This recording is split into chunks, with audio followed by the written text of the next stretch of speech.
what I'd actually love to do is kind of start by warming us up with reading a little intro, just a short little thing, and then we're going to look at a map, blah, blah, blah, and then we'll come back. So, Roger, since I already know you, would you be so brave as to start reading here? Mesopotamia is a region of Southwest Asia in the Tigris and Euphrates river system that benefited from the area's climate and geography to host the beginnings of human civilization. Its history is marked by many important inventions that changed the world, including the concept of time, math, the wheel, sailboats, maps, and writing. Mesopotamia is also defined by a changing succession of ruling bodies from different areas and cities that seized control over a period of thousands of years. Amazing. Keep going. Mesopotamia is located in the region now known as the Middle East, which includes parts of Southwest Asia and lands around the eastern Mediterranean Sea. Okay, perfect. And then jump over here. The word Mesopotamia is formed from the ancient words meso, meaning between, or in the middle of, and potamus, meaning river, situated in the fertile valleys between the Tigris and Euphrates rivers. The region is now home to modern-day Iraq, Kuwait, Turkey, and Syria. Very nice. Okay, so the next thing I wanted to do is, of course, take a look at where that actually is. So most of us are here. Many of us are here. I personally am here. Roger is here. I don't remember quite where here, but here somewhere. Let's even zoom out a bit more, and we can take a look. So here's Africa. Here's Europe. This is, what country is this? Saudi Arabia. Saudi Arabia, Iran, India, China.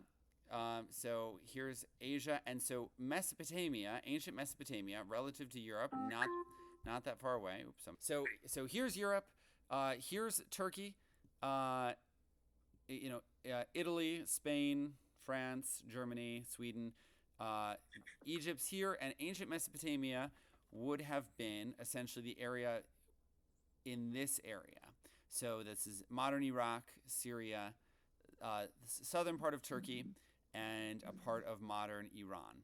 So, and one of the things, I don't know if you guys saw the news, I guess it was about 2 years ago now, Gaziantep is where those earthquakes were about 2 years ago that killed, like, I don't know how many, they killed like a lot of people. And I remember that because I actually had just been in Turkey at the time. Like I'd been in Gaziantep actually a month before the earthquakes. So that definitely stuck in my mind. But Gaziantep, I'm actually going to throw this out there even. So you guys know the, can anybody sum up Abraham for me? The biblical Abraham? Who the biblical Abraham is? No, I have no idea really. Does anybody else know? One of the founding fathers of the faith, I believe. Absolutely. Well, okay, so basically, Abraham is the person who God says to him, he and his wife Sarah are supposed to have a child, or they want to have a child, and at age essentially 100, it might be, I think it's 99, God essentially promises them that their descendants will be as numerous as the stars in the sky, and because of Abraham's faithfulness, he gets that, and he is the founder essentially of Judaism. But actually, if you look at Abrahamic religions, that's Christianity, Judaism, and Islam, all three view kind of their founding person of the religion as Abraham, as the first Christian with an understanding he was a Jew, but the first person who represents kind of the tribe of Israel is Abraham, and he has two sons. He has Isaac, and he has oh my goodness, how can I not remember this right now? I have to look that up. It's embarrassing to me. Abraham's sons. Ezra. Thank you. But I'm actually looking for Ishmael. is the one who I'm thinking of. Ishmael is the one that Islam ties it back through, versus Christianity and Judaism through Isaac. They say, there's kind of like a divergent path there. And Abraham, there's big controversy. So he's a major player in the book of Genesis. And who had just said that about Ezra? I did, Stephanie. Okay, what do you know? What do you know about Abraham? Like, what else is Abraham famous for? Going up to kill his son. Yes. Do you want to tell that story? Yeah. God said, if you have trust or faith in me, you'll go up into the mountains and kill your son. And he goes to the mountains and doesn't tell Isaac, and then goes up. Who's instead of sacrificing. Sorry, keep going. You're doing great. Oh, instead of sacrificing a lamb, he decides to sacrifice his son to prove his faith in God. And right before he does it, God says, no, I was just testing you. Exactly. Yeah. And God stops him, exactly, and so he has the son. So, and there's a certain irony here in the story, because Abraham has been promised that his descendants will be as numerous as the stars in the sky, and then he has the son, and then when his son is a little bit older, now we should note here he had already had a different son. There's a lot of scholars who study this in the book of Genesis, but his son through his legitimate wife is the one who he's supposed to sacrifice, and God, like Stephanie just told us, stops him at the last minute, so he saves. But this is the one where he ends up sacrificing the ram instead. So that's Abraham, very famous character in the Bible, the book of Genesis, and major player in all three Abrahamic religions, so Islam, Christianity, and Judaism. And in Gaziantep, Islamic scholars trace the cave where Abraham is born, to a cave in Gaziantep, and I've actually been there. I'm not quite sure how they do it, but I do know that I did the Great Course from, I can't remember his name, but he is a professor at Rutgers of the New Testament, and specifically the Old Testament, and specifically of the Book of Genesis. And he also traces it, and he's a Jewish person, and he also traces Abraham to Gaziantep, and Abraham's cave to Gaziantep, because the ancient Sumeric city of Ur, which we're going to hear a little bit about today, I don't know if it's exactly where Gaziantep is, but it was supposed to be in this area. I believe. I better double check that now that I said that. But that's I'm pretty sure that's how the professor at Rutgers does that. So anyway, so in theory, if you believe Abraham existed, which I think there is a question of whether he's just a myth, but biblical scholars and Islamic scholars do kind of trace Abraham to this area. So anyways, the ancient Mesopotamia is here in this area, and I like to zoom out a little bit and look at the globe, because it kind of gives us an idea. So we're talking about this area here. So Europe's here, we're all the way over here, China's here, so it's pretty far. But so there we go. So now we've seen that in the globe. Let's start here. Humans first settled in Mesopotamia in the, I don't know how to say that, era. Paleolithic. What is that? So this is the Paleolithic. This is the ancient Greek word for old, and this is the ancient Greek word for stone. So this means the Old Stone Age, aka it essentially ends about 3000 before Christ, if I have that correctly in my head. But which basically it's the time where they first started using. It's called the Stone Age because it's when humans first started using stone tools, and is also the time of the invention of agriculture, allowing for permanent settlements. So sorry, you can keep going. Okay. By 14,000 BC, people in the region lived in small settlements with circular houses. 5,000 years later, these houses formed farming communities following the domestication of animals and the development of agriculture, most notably irrigation techniques that took advantage of the proximity of the Tigris and Euphrates rivers. Agricultural progress was the work of the dominant Ubaid culture. Is that how you say that? I'm not sure. Okay, which had absorbed the Halaf culture before. Oh, sorry. Go ahead, Stephanie. Oh, okay. Ancient Mesopotamia. These scattered agrarian communities started in the northern part of the ancient Mesopotamian region and spread south, continuing to grow for several thousand years until forming what modern humans would recognize as cities, which were considered the work of the Sumer people. Sumeria, yep. Yeah.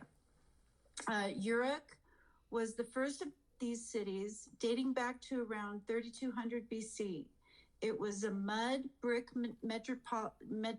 metropolis built on the riches brought from trade and conquest and featured public art, gigantic columns, and temples. At its peak, it has a population of some 50,000 citizens.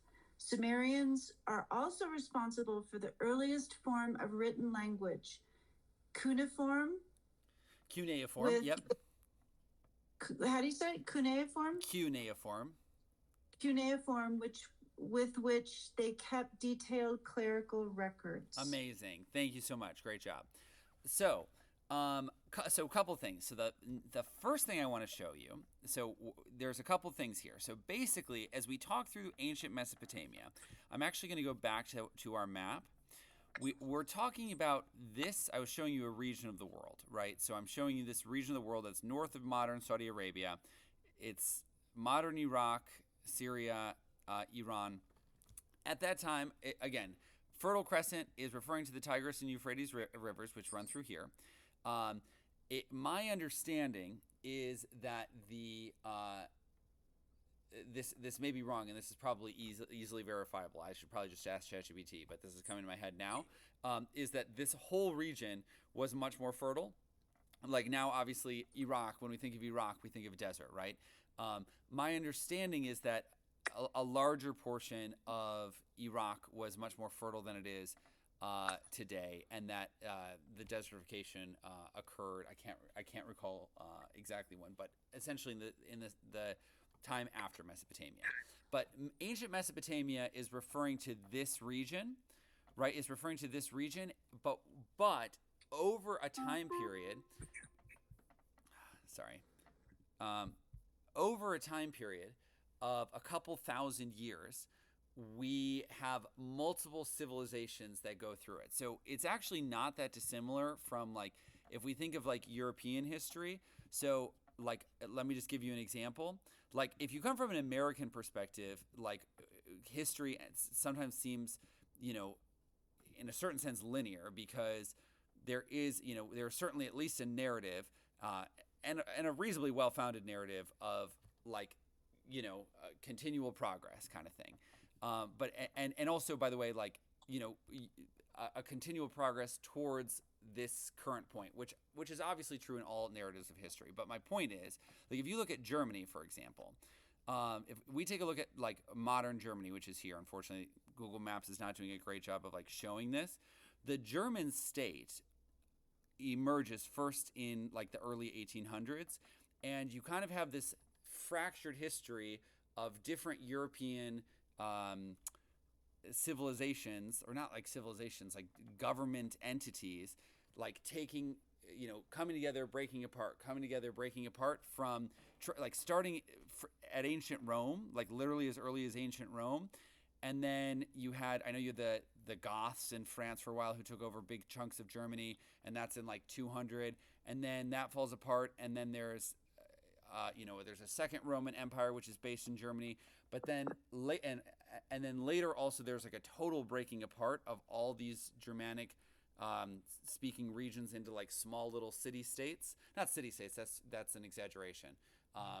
But like small little areas. So like you'd have like a duke who ruled here, and so you'd have just all these different small powers that first come together to form a single country in like the 20th, the 19th century. So my point with this is that ancient Mesopotamia, we kind of have to think of in a similar way, where it's not this like linear version of history where it's like, well, I mean, of course it is, right? Because time works linearly, but you have 4 major civilizations that happen across the region, and they just kind of change with time. So at first we have the Sumerians, who are the first ones we just looked at. And so I actually want to show you 2 things. So the first thing I want to show you is some cuneiform writing. So this is literal writing. I think this is beautiful. Give me 1 second here. Okay, so I think it's really beautiful. Anybody want to? You guys have seen this. Has anybody seen this before? Yes. What do you think of it, Roger? I don't know that I can say what I think of it. I've never understood how anybody can read it, although I know people do. Right. Of course, I always think that's amazing too. Well, what do you know about it? What is the material these are written in? Well, originally written on clay, as I understand it. Exactly. But and many of them are just bills of lading and accounts and documents of that sort. Absolutely. A lot of our remaining pieces of like cuneiform, like this is the equivalent of a piece of paper. It's a hunk of clay that they make their cuneiform inscriptions on. And so like we have like a lot of receipts, a ton of our ancient artifacts are like, this is a contract to buy your daughter in marriage, or to get a cow or something, a piece of property, all sorts of stuff like that. So kind of stuff that's not super interesting. It would be like if you look through my drawers at home and you'd find like these receipts for like what I ate for dinner. They didn't have a receipt for what you ate for dinner, but for like medium-sized transactions, you would have that. And so that's what a lot of our stuff is. Absolutely. Okay, yeah, Roger answered that question very well. So, that's one thing. And the other thing I want to show you is some Sumerian art. So this is the Metropolitan Museum of Art in New York City. So these are all pieces there. You could also look at the British Museum. These are all things that were essentially taken from modern Iraq in like the 19th century when American archaeologists or British archaeologists, Western archaeologists would just go, a lot of German archaeologists would go to modern Iraq, and the people in Iraq in the 1800s didn't really care about all this like ancient stuff, and so they would just be like, yeah, we'll just take it. And so they just like took it all. They took all these antiquities. Now in like modern Turkey, to like move an antiquity outside of Turkey, it's a crime without the government's approval. Like even if you purchase it, it's still a crime, because just like basically like France, the US, England, and Germany in particular, along with many others, I'm sure, move so many antiquities, like basically meaning these ancient artifacts of the ancient world, out of like, the old, where they were originally discovered. Ancient Egypt, for example, like how can you see a mummy in a museum? It's because people went in especially the 1800s and like picked them up and took them over here.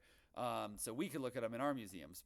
And a part of that was that people there didn't really care at the time, but they didn't really recognize the economic or cultural value and now it's a crime to do it. So, but all these things are still there, and Yale has promised to return all of its artifacts within 200 years, but we'll see if that actually happens or not. So anyways, so this is just some Sumerian art, blah, blah. So that's what I wanted to highlight there. Let me see if there's anything else I wanted to highlight on Sumeria right now. Does anybody want to read this one on Sumer and Akkad? Sure, I'm willing. Please do. As the southern Mesopotamian city-states united under a common language, a common culture, they began sharing a national identity. The residents of Eridu, Akkad, and nearby city-states united to govern what they called Kengi, our native land. They referred to themselves as Sag-Giga, black-headed people. In time, kings began leading groups of city-states rather than single ones. However, it was their neighbors, the Akkadians, who gave them the name we remember them by, Sumer. Okay, you can keep going. The Akkadians, a central Mesopotamian culture with their own language and traditions, united under Sargon, the Great to conquer Sumer in 2334 BCE, after more than 3,000 years of rule by local Sumerian city-states. The Akkadian Empire ruled over the Sumerian territory, as well as much of the surrounding land, until Sumer fell into Gutian invaders in 2154 BCE. These people came from the Zagros Mountains in what is now Iraq and Afghanistan.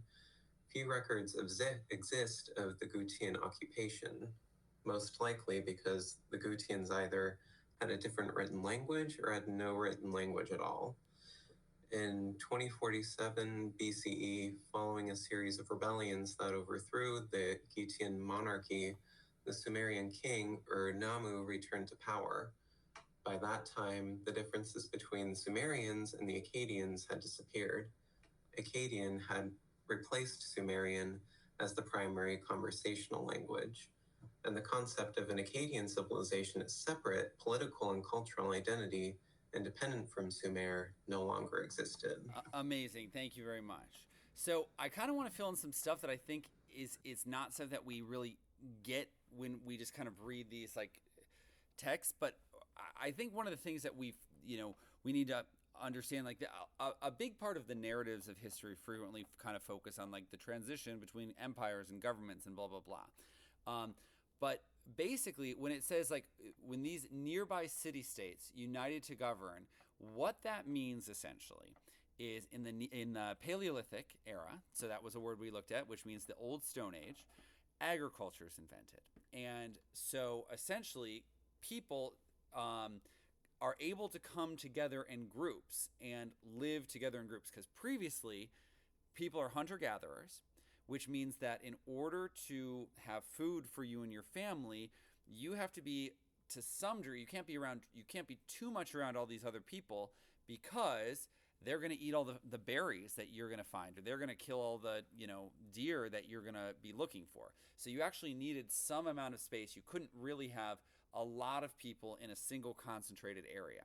So agriculture, which is something I talked about last time with Roger and Marissa, agriculture changes all of that. And I think we saw earlier, it said,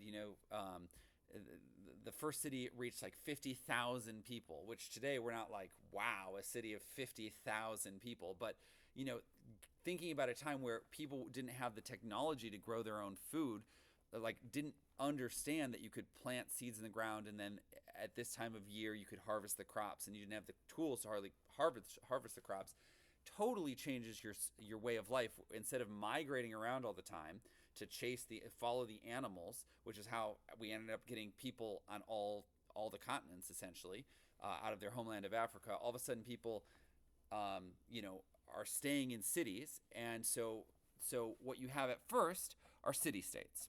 So what the city-state essentially means is the idea of a state is like a national government, right? And what that means, or a an autonomous region of government. And so each city-state means that like this city is kind of ruled internally, and it kind of controls also the agricultural areas around it. And there's a bunch of city-states spread across this Fertile Crescent region. Then Sumer is formed by these city-states coming together. And so that's how we kind of have the first empire, the first recorded empire in world history. So that's kind of how that comes together. And think about like what daily life is then. Again, Old Stone Age means we have no access to making tools out of metal. So no metal tools exist. So your primary source of food is agriculture. You can domesticate livestock. Sumer does invent the wheel. So I actually don't know exactly how they go ahead and use it right away, but the wheel comes into existence, and so that's kind of the level of life that you have. I don't know the expected lifespan of people in ancient Mesopotamia, but I do know the expected lifespan of people in ancient Greece, which comes substantially later, about 3,000 years later. what we think of ancient Greece today comes roughly, because obviously ancient Mesopotamia takes up a long span of time as well, but 3,000 years later.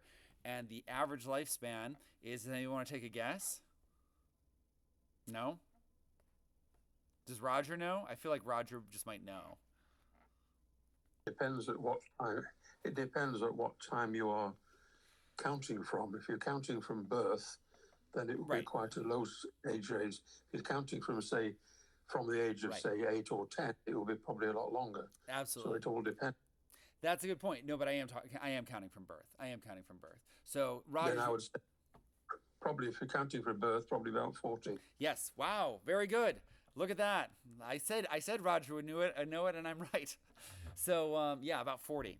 So that means that most people would expect to live to about 40. But the thing is, you would see, the Greeks basically said, and this is obviously at a later time frame, but the Greeks would say, like no man makes it to 60. By the time you're 60, your body starts falling apart. And I'm like, well, I kind of see it when you have essentially no medicine. Like if you got a cut, like people didn't, what are you gonna do? You didn't have stitches. And they did plenty of war and stuff like that. So anyways, a lot of words there, but just kind of I think one of the things that I want to do a better job of like highlighting at this time is like first they invent the first system of writing, which is a huge technological advancement and laws. But so anyways, so let me pause here. I feel like I've done a lot of talking. Let me see if there's anything anybody else wants to say or some facts they want to share, and then we'll move on. But any other facts that anybody wants to throw in or thoughts? Marissa, how are you doing? I'm good. What are you thinking about? What am I thinking about? I was just thinking about, I was wondering if what Roger meant actually by when the age, how he came up with those numbers about it differs between like when it starts, when you're counting from. What I was trying to say is that if a child lived for the first 5 or 10 years, then the age of expectancy of life would probably be in the 60s, because most people died as infants. You know what, and Roger, you know what? Now that I'm saying this, let's actually Google this, because I actually believe now that I'm saying this, I think it's actually 40. Let me actually look. No, wait. What was life expectancy? Shoot, I'm thinking in ancient Greece, because I actually think, and now that I'm saying this, I think I actually have this wrong. I think it was 40 if you survived childhood. Okay, the estimation of life expectancy in antiquity at 30 years is misleading. The low average is skewed by the high rates of infant mortality. So today, when a woman has a child, or if a woman loses a child at childbirth, that's a tragedy. And certainly it was a tragedy then too. But it was also just a part of life. Versus today, we expect that children will live through childbirth. Here it says, for example, this was as high as 30% in some societies. So 1 out of 3 children doesn't survive, essentially, birth, the kind of violent nature of human birth. You don't have any doctors really to do anything. So that's the point. So if you kind of factor in those numbers, you get a lot of zeros as well. So if we so this is what Roger's saying. So I swear I saw something different, because we have a session scheduled on ancient Greece, so I will follow up on that one before that. Let me minimize this, but that's what he means, that you have a ton of people who a ton of children who died at birth, and a ton of women who died giving birth. Very common way to die. So that's I see. Thank you for following up on that point. It's kind of dark, but it's like it's just what the world was. Right. Other thoughts. So that kind of goes back to the old Stone Age differences I'm trying to emphasize. And actually, so I am planning a thing on ancient Israel, because I did a full semester's class on ancient Israel, because it's pretty relevant as a theology student. for the Old Testament. But the ancient Israeli houses, or not, Israeli is the wrong word. The ancient Israelite houses actually had 4 rooms, but basically you had a kitchen, you had a like a sleeping room, you had a room for your animals, and I can't remember what the 4th room was right now. But basically, like, that's what your house was. You had, dirt ground, of course, no windows, because the point of it is to keep you warm. Like, the point of the house is to keep you warm, and it's not like people had glass to, like, put in their windows kind of thing. So it was super dark, and this is true in all of the ancient world, right? That, like, you obviously don't have any electricity. Electricity has only been around 150 years. I'm like, how do we have, like, ChatGPT when we've only figured out electricity, like turning on the lights, we figured out like 150 years ago. We had like 10,000 years of human history with like no light bulbs, and then the last 150 years we've gone from like turning on the lights to ChatGPT. It's pretty crazy. But anyways, the point that I'm making here is that so you had like dirt floors, and so I mean, that's it. Your house is not a place you would socialize. It could be, obviously you had certain villas, blah, blah, blah, like very, very rich people, but most people you would actually spend your day outside, because there's nothing you can do inside because there's no light, because you don't have any windows, and you don't want any windows because you want it to be warm in the winter. So that's kind of an important part of it. Okay, sounds good. Let's go move on to, where is the thing I wanted? So there's a couple things that I think are really cool. So Gilgamesh, we've all heard this word. I heard it. Who is the guy who just read? Oh, Ryan. Do you want to read this again, or does somebody else want to read it? No, I'm fine with reading it again. Go for it. Gilgamesh, the legendary subject of the Epic of Gilgamesh, is said to be Lugaland's son. Can't really pronounce that, but Gilgamesh is believed to have been born in Uruk around 2700 BC. The Epic of Gilgamesh is considered to be the earliest great work of literature and the inspiration for some of the stories in the Bible. In the epic poem, Gilgamesh goes on an adventure with a friend to the cedar forest in the land of the gods in Mesopotamian mythology. When his friend is slain, Gilgamesh goes on a quest to discover the secret of eternal life, finding, quote, "a life with which you look for you will never find. For when the gods created man, they let death be his share, and life withheld in their own hands," quote. King Lugalesi, can't pronounce that either, was the final king of Sumer, falling to Sargon of Akkad, a Semitic people in 2334 BC. They were briefly allies, conquering the city of Kish together, but Lugaleshi's mercenary Akkadian army was ultimately loyal to Sargon. Very nice. Okay, thank you very much. So this didn't say that much about Gilgamesh. I guess this isn't the snippet I thought I was having you read, but that's more than okay.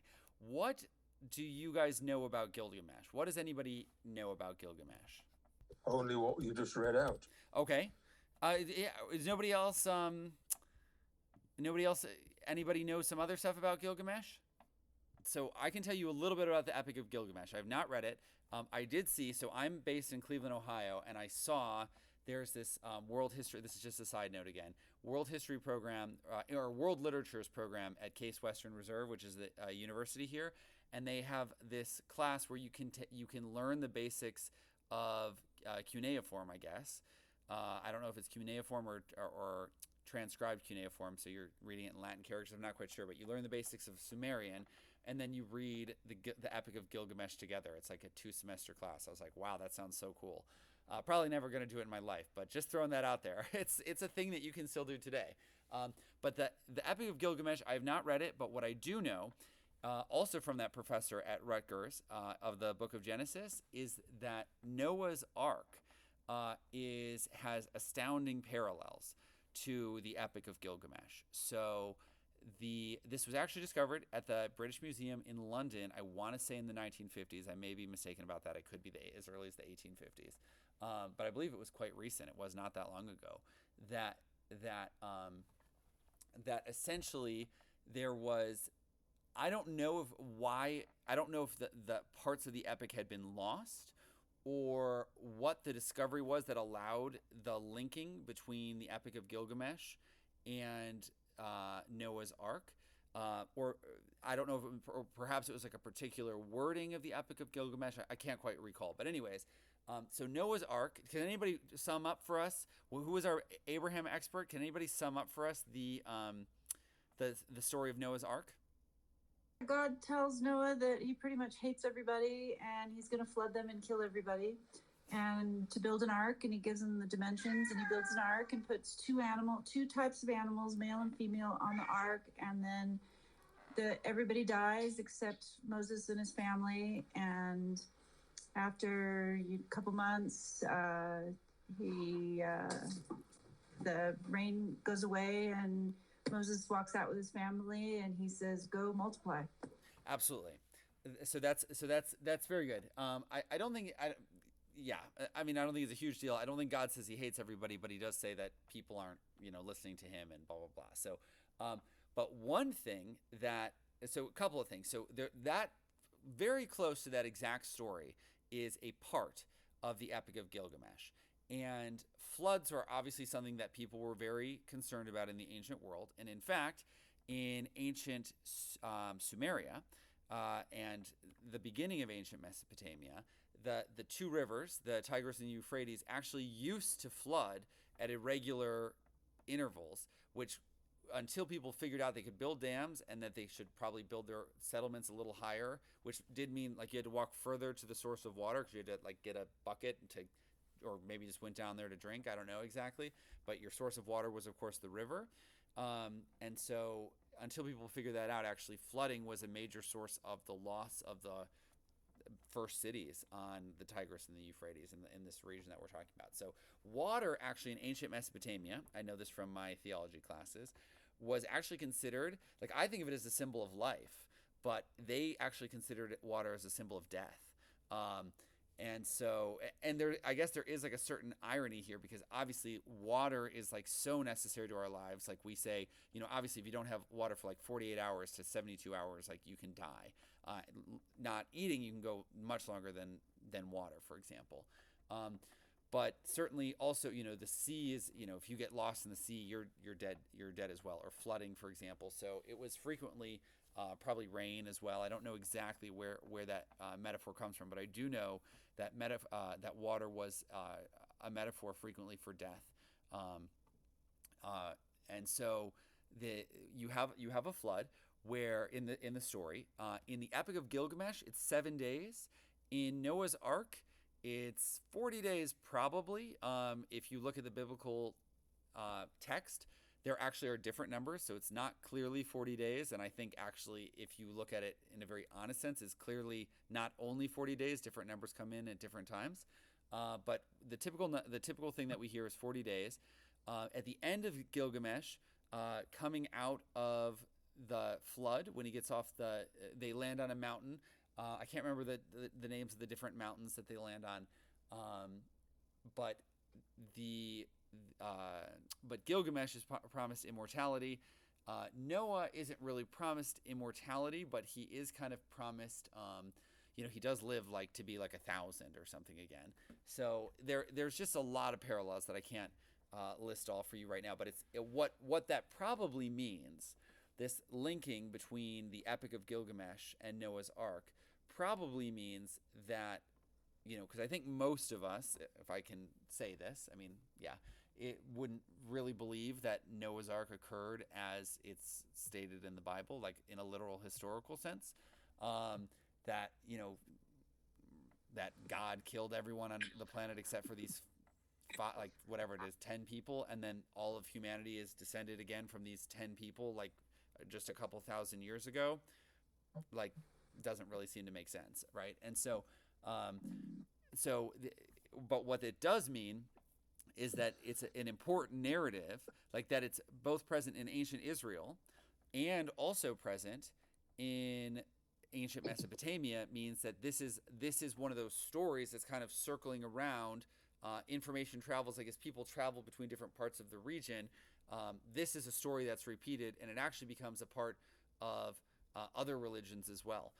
And so, different versions of flood stories are important in a lot of religions from this region of the world at that time. So that's kind of what it tells us, and it tells us a lot about the cultural contact between, say, ancient Israel and ancient Babylon, for example. So that's what I would take away from that. Any other thoughts, or anybody want to throw some stuff out there? Knowledge, thinking. Yeah, not knowledge, but there's on YouTube there is a channel called The Big Myth, and it tells in little cartoons, but it tells like about 4 minutes of all the creation stories like all around the world. And I remember when I was looking at it, a huge amount of them have a flood story. I mean, from native Indian, yeah, it's a nice website. Yeah, no, that is interesting. I don't know a ton of creation stories. I actually took a class on that too, but I do remember that the Native Americans in the region that I live in, a big part of it was it wasn't quite a flood story, but this like girl fell into the water. I can't quite remember. But that it is interesting. I wouldn't call Noah's Ark the creation story, but it is kind of like the second creation story, because it's kind of like you have Adam and Eve, who all humans descend from, and then it's like, oh well, then everyone actually dies apart from Adam and Eve, and then it's like, oh, actually now all humans descend from Noah's family. So it is kind of interesting that it is almost like a second creation story, that God wipes away essentially all life and makes it anew. I mean, that's interesting. I haven't thought of it as a creation story before. Okay, while we're talking about this, sorry, I'm getting excited. There's one other thing I want to throw out here. So I took a class on the book of Genesis, and one of the things that's really interesting about Noah's Ark is not only this connection to the Epic of Gilgamesh, but also we have different versions of the text that show, like you guys probably know in the Hebrew Bible in the Old Testament, like Abraham, or like all these people, Adam lives to be like 1,000. None of them quite reach 1,000, I don't think. I think they reach like 992 and stuff like that.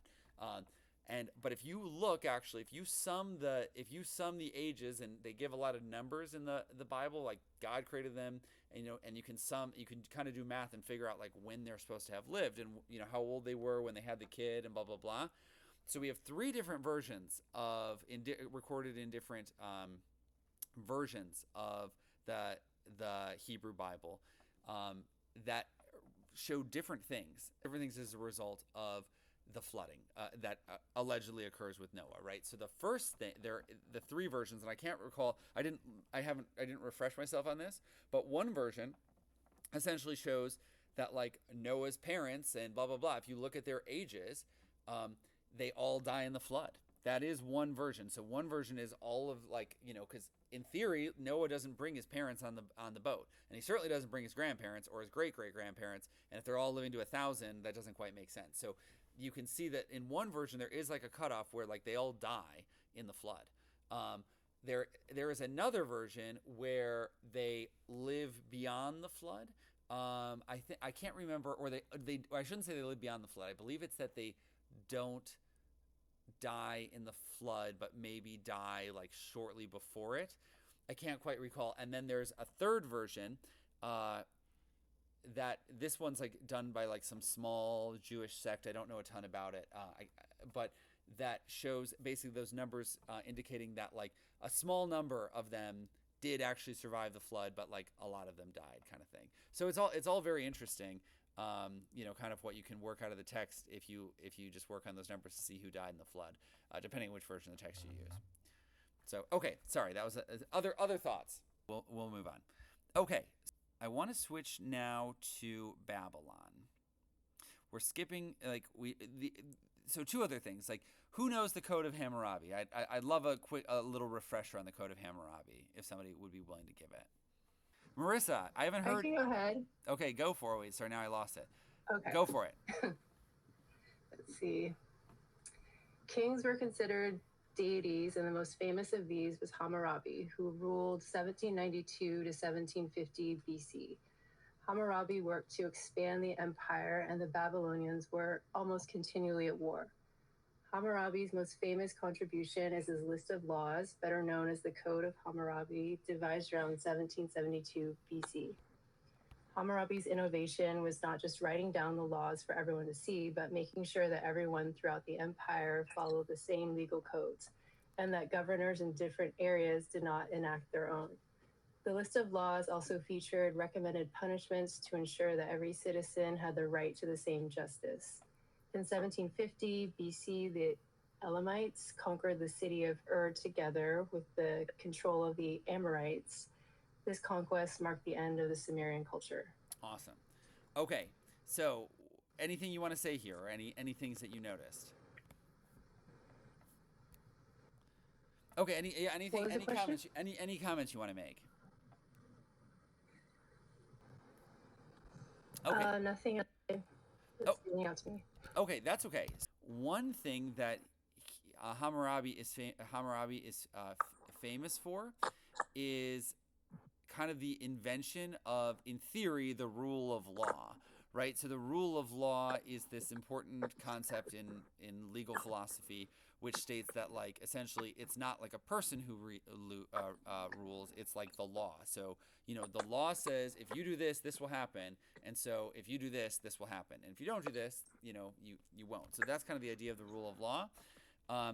And in theory, this was a major step towards a rule of law, also because it applied almost equally to almost everyone. There were some exceptions, but does anybody know, like, the most famous law of Hammurabi? It's the eye for an eye, right? An eye for an eye. So that comes directly from the Code of Hammurabi. Which literally means, you know, if you like, the punishment was if you attack somebody and you cause them to lose an eye, then the government will come and cut out your eye, or you will be blinded in an eye. Like, literally, that was, you know, an eye for an eye was like a literal part of the Code of Hammurabi. And it was obviously an example. You know, I'm sure, even though it's not there, a leg for a leg would apply as well. So that was one thing about Hammurabi. Okay, sounds good. So I do want to say, so this one doesn't have more about Babylon, but I do have this book is good in Babylon. Okay, Marissa, I think I just heard from Jennifer, if I'm not mistaken. If you haven't read yet, Marissa, I'd love it if you would read. Sure, I think that was just me, but okay, I can read more. Okay, go for it. As the Sumerians built their civilization near the mouth of the Tigris and Euphrates, a parallel civilization began taking shape farther north. In the northeastern part of what is now Iraq, two cities dominated the landscape. Ashur, founded in approximately 2500 BCE, and Nineveh, founded in approximately 2800 BCE. Smaller settlements had emerged in the area dating back as far as 6000 BCE. Although these two city-states were initially incorporated into the Akkadian Empire, they would soon represent the seat of a new regional power named after Ashur, the Assyrian Empire. Very nice. Okay, that's actually, yep, keep going. Meanwhile, the political climate in southern Mesopotamia was increasingly changing because of immigration and invasion from other nearby nations. The Elamites, a civilization living to the east and southwest of Mesopotamia in what is now Iran, were particularly successful in their military efforts. They raided Ur in 2004 BCE, leaving behind a damaged, impoverished city that would never again be the center of the Mesopotamian world. The cultural focus of Mesopotamia increasingly shifted to the emerging city of Babylon, which achieved regional power as the seat of the Babylonian Empire under Hammurabi by 1750 BCE. The Babylonian and Assyrian civilizations coexisted in Mesopotamia for 8 centuries, although not without occasional military conflicts. The shape of the region changed dramatically beginning in 911 BCE. The Assyrian Empire began 3 centuries of military expansionism that would make it the largest empire in the history of the region. Its territory stretched as far west as Egypt, as far north as Turkey, and as far east as Iran. Covering this territory proved easier than maintaining it, and a series of revolts led to the conquering this territory. Revolts led to the destruction of the Assyrian capital of Nineveh in 612 BCE and the fall of the Assyrian Empire 7 years later. The fall of the Assyrian Empire created a power vacuum, and the Babylonian Empire filled it. For nearly a century, Babylon stood as the world's largest city and the capital of the region's last true empire. Great, thank you. So here we're going to zoom out and look at this map. This is actually So this is very much Iraq. So we'll look here. So you can actually see. So I might have been totally wrong before when I look at this map. You can see the Fertile Crescent, being this green space. I swear I've heard that before, and this all being desert. Maybe I'm wrong. Maybe that's how it used to be in the ancient world as well. That this was all desert, and then you just had the fertile part between the rivers at that time. So, but if we look at the modern map, we're referring to this area right here, right? So this is Turkey. Iraq. So this is kind of, you don't see obviously Babylon on the modern map, but you can see it over here. So here's the Persian Gulf. So it would put it somewhere, I don't know, somewhere over here, something like that. So that's one thing. Next thing I want to show you are a few things from Babylon. So does anybody remember you guys know the wonders of the world, right? Don't know all of them. Oh yeah, if you could list them. Oh man, can you list any of them? I can list 2. The Great Pyramids. That's one. That's one of the 2 I can list. I actually don't know. I want to say Easter Island, but I don't think that one's right. That definitely isn't, because the 7 wonders of the world, that might be a modern wonder. So about 10, 15 years ago, they had like an international thing where they like did the 7 new wonders of the world, which Easter Island may be one of them now. That's definitely possible. But in the original 7 wonders, they were, I believe, I don't remember which Greek person, but there was a Greek traveler who traveled around the ancient world. But what did travel mean in those days? Can anybody tell me what travel meant in 2000 BC? Walking? Exactly. Travel meant walking. So he walked like all over from like ancient Greece to modern Iraq. And by the way, like when Paul, if you do any of the New Testament, like Paul travels to, for example, Rome, he probably walked to Rome. He probably walked from Jerusalem to Rome, which is probably like walking from like, I don't know, it's probably like, I'm just making up this number. This may be terrible, but it's probably similar to walking the entire California coastline. Like these travels take a long time because like it takes like 3 months to get there, right? So anyways, but that's a separate point. Why did I bring that up? Oh, 7 wonders. I don't know. Yeah, 7 wonders of the world. So there was a Greek guy, and so I'm very sure it's not Easter Island, because Easter Island is whatever that is, west of Chile, like, I don't know how far west of Chile, but he definitely didn't walk that far. So all the 7 wonders are kind of in the geographic area of like Greece, modern Middle East kind of thing. But one of them, does anybody know any other wonders of the ancient world? You're talking about the Hanging Gardens of Babylon, as we're talking about. Yeah, that's the only other one I know, is the Hanging Gardens of Babylon. And I asked ChatGPT, I don't have it anymore, but make me an image of the Hanging Gardens of Babylon. We have my understanding, this may have changed in recent years, but when I learned this in high school world history, we have no idea of what the Hanging Gardens of Babylon look like. We had nothing we have, it's just like wild guesses as what they might look like. So there's like a couple of lines about what they look like in whoever wrote down the 7 wonders, and that's essentially it. But yeah, so we'll come back and see what ChatGPT comes up with in a moment. But Babylon is also in the Bible very frequently, especially in the Hebrew Bible, the Old Testament, is the a sign of kind of like wealth and like a sign of like kind of wealth and decadence and blah blah blah, because Babylon is the New York City or the London of the ancient world. When I say the ancient world, I mean like the really ancient world. So that's the thing that I wanted to highlight there. But while this document is loading again, like to kind of run us through time frames here. So today we're like Christ was 2,025 years ago approximately. 2,000 years ago. Christ was alive almost for sure 2,000 years ago. Christ was alive today.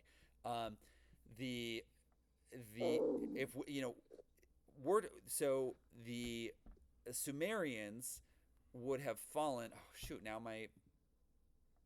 I can't load this, unfortunately. The Sumerians would have fallen that time, like the time distance between now and Christ would be like, so depending on which part of the beginning of the Sumerians, well over the like close to double the difference between now and Christ, like further back. So ancient Mesopotamia is old, is the point I'm making there. So other things people want to say or talk about. I'll just offer that you were talking about the time difference. The one thing that always amazes me is that the time difference between Cleopatra and now is less than the distance between Cleopatra and the building of the pyramids. Really? Wow, that's amazing. Because the pyramids are built about 3,500 years before Cleopatra, and Cleopatra's only a couple of thousand years ago. Wow, that's amazing. That is amazing. Yeah, that's absolutely amazing. Huh. That is super cool. I'll tell you another thing. It's got nothing to do with what we're talking about. But you know that Orville Wright, his brother, invented the aeroplane. And Orville Wright lived to see jet bombers and fighters operational in the Second World War. Yeah. Wow. Well, nothing to do with what we're talking about, but I just thought I'd offer that. No, it's amazing. Yeah, it's absolutely amazing. I mean, again, I'm 35, right? Like the thing that amazes me about history right now is like how fast it's changing. I was like a Star Trek nerd. I was like, oh my god, it would be so cool if you could have this is like not me imagining in like 1997. I was like, oh my god, it would be so cool and so amazing if we could have a computer that could just like, you could just ask it questions and it could just answer it like they did on Star Trek. I'm like, now I'm 35. It's like 20 years later and we have that. You know, like we literally have that today. Like ChatGPT, put it through a text-to-speech interpreter, and it can answer anything. Like it can answer anything. So it's incredible. Like the things that I was like, oh my God, this would be unbelievable if we could accomplish this in like 200 years. On Star Trek, when I was 12, now I'm 35 and it exists. You know, like we don't have the beamers that can teleport you places, but like, you know, a lot of the stuff, it's like we've got it, that I was like, God, that would be amazing. Like, so, okay, here's ChatGPT's idea of the Garden of Babylon. So, kind of cool. I had the impression that it was much more of like a real garden, but maybe not. I know they're supposed to be like hanging gardens. So, okay. So one other thing, what is this? Does anybody know what this is? It's the ziggurat. Ziggurat. Okay, tell us about him. It was like a ritualistic place of worship where like the building visualized heaven and earth being connected like a bridge, and that's where they worshipped their many gods, I'm guessing. Absolutely. And one of the things, so that was brilliant. So a couple things that are interesting about the ziggurats. Like one, the reason that we know that they had ziggurats is because the ziggurats still exist today. So in Iraq, there are still ziggurats that are from, 5,000 years ago, that are still there, essentially. And so that's how, like, the way that we know them is that they're still there. I doubt all of them are still there, but they're still there. And then one other thing that was really interesting about the ancient Sumerians, at least, and I don't know if this continued into Babylon, was that each city-state, and again, the reason they're city-states is because people weren't yet connected. Like, they didn't kind of form these regional identities that, like, we should govern together until Sumeria. But originally, each city-state was, like, completely independently governed, and they believed, they were polytheistic, so they believed in various gods. Like, they really believed that all these different gods exist, I don't know, that are similar to, like, how we think of the ancient Greek gods, that are just kind of like, they're kind of like a lot like people, because, like, in Christianity today, apart from Jesus, but, like, kind of God the Father is not really like a person. Like, he doesn't walk, he doesn't walk the earth, he doesn't, need nourishment in any way. They kind of had the like, he, created the earth in, like, the fullest sense in modern Christianity and in ancient Christianity, versus, like, kind of like the gods here are kind of come, like, they may create the earth through, like, their battles with each other, but they're, there's different people, blah blah blah. Anyways, one of the things that's very interesting about the Sumerians is that, not unlike the Israelites forming Judaism, and like, prior to the earliest Sumerians, actually, each city-state only worshipped one god. So it's kind of like, this is the god of our city-state, and this is the god of your city-state, and they're all kind of separate, which is interesting, because then you get to the Greeks, and the Greeks are like, oh, well, we worship Athena and Zeus and blah blah blah. So, Roger, you want to read? I'm afraid I'm going to have to go to bed in a few minutes. It's Okay. 1:15 in the I'm wrapping up in 10 minutes anyway, so if you want to stick around 10 more minutes, that'd be great. If you don't, that's up to you. Okay, I can manage 10 minutes. Okay, sounds good. Then read The Glory of Babylon for us.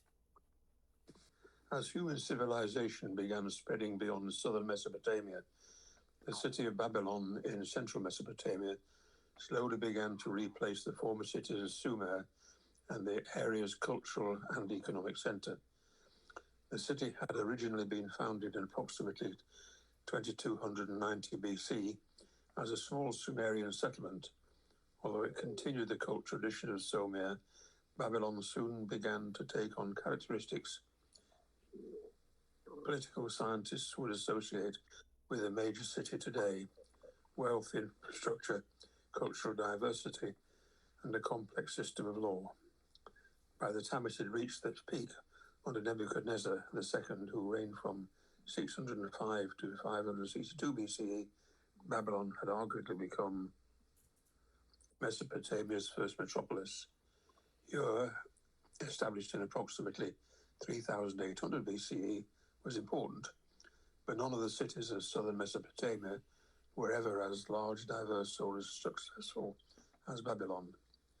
Babylon also gave the world the most famous ancient Mesopotamian king, Hammurabi, born in approximately 1820 BC. Hammurabi is best known for his legal code, carved on stones and tablets. His code was not Mesopotamia's first. This credit may belong to another tablet, a code attributed to the king Ur-Namur, written several hundred years earlier, in approximately 2100 BCE. However, Hammurabi's code was certainly the most influential, and it would provide a template upon which later legal codes would improve. By the standards of today's industrialized nations, the tablet was a strange and brutal system of law, if it was in fact enforced, and historians have no way of knowing whether it was. But its level of detail, sophistication, and consistency was unmatched at the time. The world's oldest surviving work of long-term fiction, the Epic of Gilgamesh, was composed in Mesopotamia over a 1,100-year period. It was first transcribed in approximately 1800 BCE. The amount of time spent compiling the Epic of Gilgamesh, from the earliest recorded Gilgamesh stories to the first complete Akkadian manuscript, spans approximately the same amount of time as the entire History of English Language Literature. No fictional character since Gilgamesh has ever enjoyed such a central place for such a long time in a regional literature tradition. Amazing. And then let me hand it over to, actually, I don't know how, yeah, let me hand it over to Jennifer real quick. Although historians can only approximate the year in which the ancient Mesopotamian civilization began, it is easy to say when it ended, on October 29th, 539 BCE. On that date, Cyrus the Great of Persia entered the city of Babylon and declared himself king. After 539, there would never again be an independent Mesopotamian king of Babylon. The Persians ruled Babylon until 331 BCE, when Alexander the Great of Macedonia conquered the city. In subsequent centuries, the civilization fell under the rule of the Parthians, the Romans, the Abbasid Caliphate, the Ottoman Empire, and the British Empire. Do you want me to keep going? Yeah.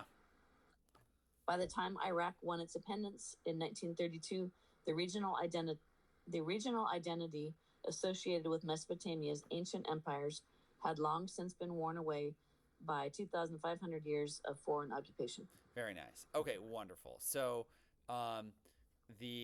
this is obviously a representation of ancient Babylon.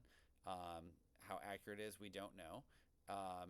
But that's I think it's kind of nice to look at. So, okay, I know Roger is getting tired. So what I want to do now, the last thing I want to do is, does anybody want to read the Mesopotamian gods? I can if you want to. Go Jennifer. for it. Yeah, go for it. Mesopotamian religion was polytheistic, with followers worshipping several main gods and thousands of minor gods. The three main gods were Ea, Sumerian. Tell you what, why don't you read the gods' names? Okay, I'm guessing. I would say Ea, Sumerian, Enki, the god of wisdom and magic. Anu, I knew it is Anu, and Enlil, I'm guessing. Okay. Enlil, the god of earth, storms, and agriculture, and the controller of fates. Ea is the creator and protector of humanity in both the Epic of Gilgamesh and the story of the Great Flood. Keep going? Keep going. In the latter story, how do you say his name? I said Ea. Ea made humans out of clay, but the god Enlil sought to destroy humanity by creating a flood. I'm just going to say Ea. Had the humans build an ark and mankind was spared. If this story sounds familiar, it should. Foundational Mesopotamian religions, stories about the Garden of Eden, the Great Flood, and the creation of the Tower of Babel found their way into the Bible, and the Mesopotamian religion influenced both Christianity and Islam. One more. Each Mesopotamian city had its own patron god or goddess, and most of what we know of them has been passed down through clay tablets describing Mesopotamian religious beliefs and practices. A painted terracotta plaque from 1775 BC gives an example of the sophistication of Babylonian art, portraying either the goddess Ishtar or her sister, that person, accompanied by night creatures. Very nice. Thank you. So what I want to wrap up with is, first of all, thank you guys so much for joining me. I really appreciate it. As I have mentioned, I do that, I'm doing this series. I'd love it if you guys want to join me wherever you found me, if you found me directly in Passion Class or on Meetup or on Eventbrite. Join again. The next one that's scheduled is Ancient Greece. It's because I have a bit more expertise there than I do on, say, Ancient Egypt. So I know it's not quite linear because Ancient Egypt definitely predates Ancient Greece. But in terms of my personal preparation, Ancient Greece comes first. So I'm planning to do that in a couple weeks. I might actually do 2 or 3 sessions in Ancient Greece because I just know a lot more there than I do, for example, on Ancient Egypt.